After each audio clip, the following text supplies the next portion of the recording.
Ada yang nanya? Saya tanya, Ustaz. Siapa nih? Oke. Yang terdahulu, yang mereka orang-orang dulu itu mencapai sufi, mereka lewat kajian atau lewat riyadhah, Ustaz. Pinter. Terus keduanya ini, mohon maaf, perkembangan tentang perkembangan ilmu agama sekarang, ya kita kan orang-orang Nahdiyin kan arahnya ke tasawuf ya Ustaz.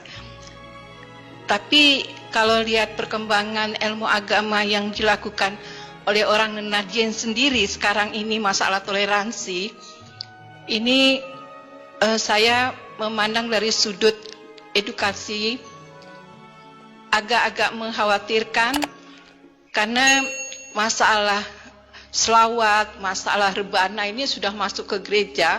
Yang paling mengerikan waktu azan itu di dalam gereja, ini video yang berkembang ya, di dalam gereja itu ada yang azan tapi semuanya ada yang pakai jilbab, ada yang enggak.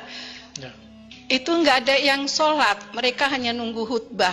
Ini apa perkembangannya Syiah atau orang-orang Nahdiyin ini? Afwan Ustaz, ana enggak paham. Mohon maaf, itu pertanyaan yang kedua. Mohon maaf Ustaz. Iya. Yang penting sebenarnya yang pertama, yang kedua itu urusan apa, opini-opini yang sedang dibuat untuk menghancurkan NU. Saya mohon maaf Ibu, saya bukan orang NU. Ya. Oke, tolong diluruskan. Tapi saya mencintai NU karena saya punya guru banyak orang NU. Dan nama saya diambil dari pendiri NU. Ayah saya cerita, namamu dari Hadratus Syekh Hasyim Asy'ari. Dan sanad keilmuan hadis saya beberapa ada yang dari jalur NU, ada yang jalur yang lain. Ya, NU emang ada agenda untuk menghancurkannya. Kenapa? NU dan Muhammadiyah itu dua sayap Indonesia. Satu patah Pak, tunggu, negeri kita konflik terus. Maka dihancurkan mulai dari luar atau di dalam. Dari dalam ya dimunculkan pemahaman yang gak benar, dari luar diserang seperti tadi. Masih ingat kemarin tahun-tahun lalu karena ada persoalan politik, kemudian orang NU diidentikan dengan Islam Nusantara, ya kan? Akhirnya orang benci sama NU Pak. NU Nusantara. Emang masalah Islam Nusantara? Tergantung definisinya. Jika definisinya Islam yang dibuat oleh orang Nusantara, yaitu bid'ah. Tapi kalau Islam di Nusantara, maka itu guru saya Kiai Ali Mustafa Yakub juga nggak masalahin. Tergantung definisi. Kita tanya ke orang NU, definisi ente apa? Ternyata Islam Nusantara itu definisi pembuat istilah itu, Kiai Ma'ruf Amin, ya. Apa katanya? Islam Nusantara menurut kami, menurut beliau, itu Islam yang berakidah Ahlussunnah Asy'ariyah, bermazhab fikih yang 4, lalu bertasawuf. Loh, sama kayak Al-Azhar dong. Namanya beda. Gitu.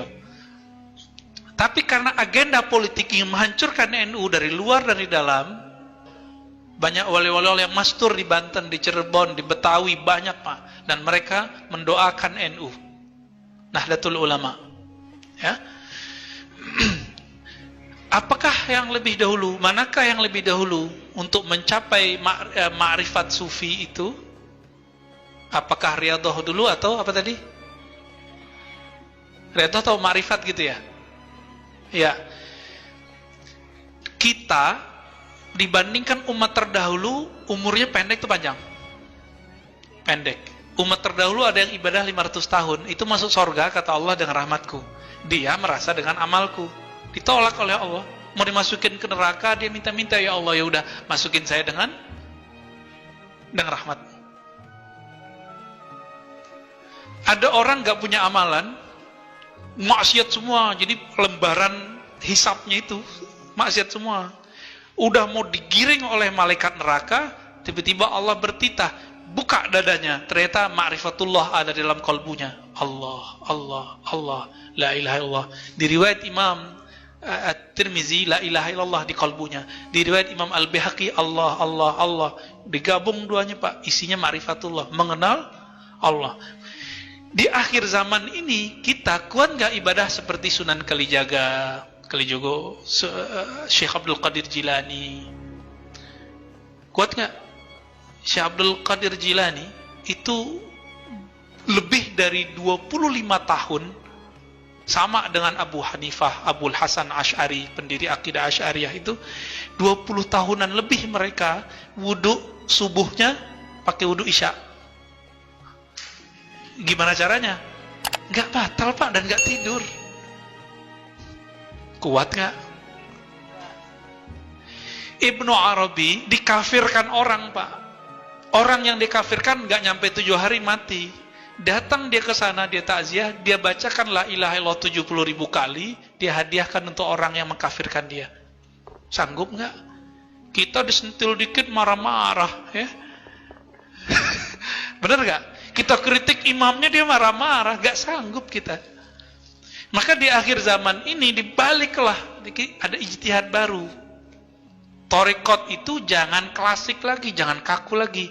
Mulai dari ma'rifatullah, baru turun ke ilmu hakikat, baru turun ke ilmu thariqat, baru turun ke ilmu syariat.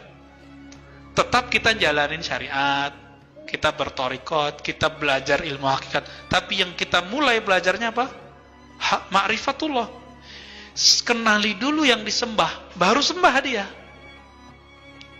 Ilmunya kan sudah ditulis oleh mereka yang dulu ibadah puluhan tahun, ditulis Pak di kitabnya, dan diijazahkan ke murid-muridnya. Itu tinggal kita kaji.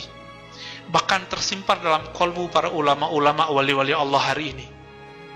Nah, kita ambil ilmu mereka dari kolbu mereka, dari kitab mereka, baru kita beramal. Nanti hasilnya gimana Pak? 2 rakaat orang bermakrifat itu lebih afdol daripada 1000 rakaat orang jahil tapi ahli ibadah. Kan begitu di hadisnya. Ya, orang alim sholat, orang alim tidur. Di sini juga ada. Kata beliau, orang arif jika tidur itu lebih afdol daripada orang yang jahil sholat. Ada di sini. Bukan kita melebih-lebihkan. Emang begitu hadisnya, begitulah ulama mengartikannya. Jadi, Bapak Ibu yang makan Allah, di zaman ini kita emang nggak kuat. Bapak nggak usah ikut tarekat yang aneh-aneh. Ya, nanti saya tunjukin tarekat apa yang Bapak pelajari nanti. Tarekat yang isinya ma'rifatullah lalu beramal. Ma'rifatullah beramal. Nggak boleh pisah ini. Ya, tapi ma'rifat itu adalah afdalul amal, amal qalbu. Saya tutup dengan hadis Nabi. Nabi ditanya, "Wahai Rasulullah, apakah amal paling afdal?" Kata beliau, "Al-imanu billah." Iman kepada Allah. Iman di mana? Di qalbu atau di badan? Di qalbu. Maka Imam Bukhari, Imam Ibnu Hajar mengatakan amalan paling afdal adalah amalan qalbu. Apa itu? Mengenal Allah, yakin kepada Allah. 2 itu aja Pak. Mengenal Allah, buahnya yakin kepada Allah. Nah, kalau Ibnu Qayyim dia balik. Zikir itu bahtera mengantarkan orang kepada ma'rifat. Nah, ini tarekat orang lama. Mereka ibadah bertahun-tahun supaya nambah ma'rifat. Sekarang dibalik Pak, dirukhsah oleh ulama-ulama akhir zaman yang mereka telah mewarisi ilmu-ilmu. Kan kita ini kayak apa ya?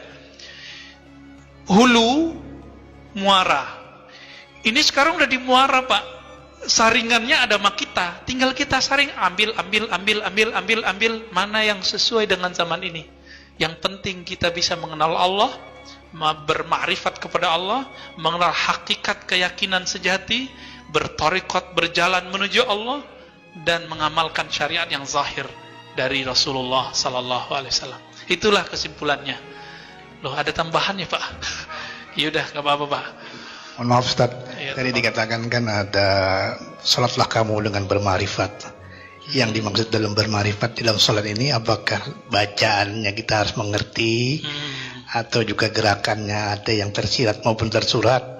Ini bagaimana Ustaz? Tolong dijelaskan. Terima kasih. Baik. Salatlah kamu dengan bermarifat, begitu kata orang ya. Kalau kata Nabi nggak begitu Pak. Sallu kama ra'aitumuni usolli. Salatlah kamu seperti kamu melihat aku salat. Kata Imam Nawawi, nggak sanggup kamu salat seperti Nabi salat. Maka Nabi ngomong, sebatas yang kamu lihat deh gitu. Kita ngelihat Nabi salat nggak? Enggak, yang kita lihat siapa? Guru kita salat. Bapak ngelihat fisiknya apa kolbunya? Baru fisiknya, karena belum punya ilmu kolbu. Ya, Nah, besok kan mulai trial tuh belajar ilmu zikir sama Ustaz Rusdi. Nah, nanti saya beri juga beberapa. Nah, biar dialah belajar zikirnya, nanti kita tebar dikit-dikit ilmu ma'rifatnya insya Allah. Ilmu ma'rifat itu Pak membuat 4 rakaat terasa 1 rakaat. Ciri-cirinya. Membuat Bapak rindu duduk di masjid ini. Itu ma'rifat, karena ma'rifat itu fiha lazzah. Di dalamnya ada lezat, seperti orang yang jatuh cinta pengen ketemu terus. Itu dia ma'rifat. Nah, kalau Bapak sudah dapat tuh ilmu, nanti kita kecanduan. Jadi apa istilahnya? Kayak addiction tapi positif gitu. Kecanduan agama. Kecanduan ibadah nikmat. Nanti kata Nabi apa? Walaupun hadisnya dhaif tapi dia naik menjadi hasan li ghairihi. Uzkurullah hatta yaqulu ya, hatta yaqulul munafiqun muraun. Berzikirlah kamu sebanyak-banyaknya sehingga orang munafik mengatakan kamu ente gila. Orang jam segitu kerja ente malah zikir. Gitu dia, ya. Ya coba aja sendiri Pak. Kita makanya lebih afdol ngaji. Bapak kalau ngaji ba'da subuh tahu-tahu udah syuruk, ya kan? Tapi Bapak coba sendiri duduk, baru 15 menit nyut di kaki. Tapi aneh, kok kalau ngaji nggak kesemutan Pak kakinya? Benar nggak? Karena kita nggak sadar gerak begitu aja.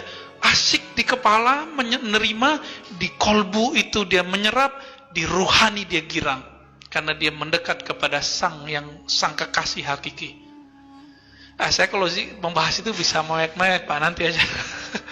Ya, semoga Allah nanti membimbing kita bahkan mulai dari malam ini ya, untuk mencapai pengenalan yang hakiki kepadanya. Amin ya rabbal alamin. Dan kita meninggal menjadi orang yang benar-benar mengenalnya. Itulah makna dari haqqa tuqatih. Engkau benar-benar mengenal Allah Subhanahu wa ta'ala. Subhanakallahumma wa bihamdika asyhadu an la ilaha illa anta astaghfiruka wa atubu ilaik. Wa sallallahu ala sayyidina Muhammad walhamdulillahi rabbil alamin. Assalamualaikum warahmatullahi wabarakatuh.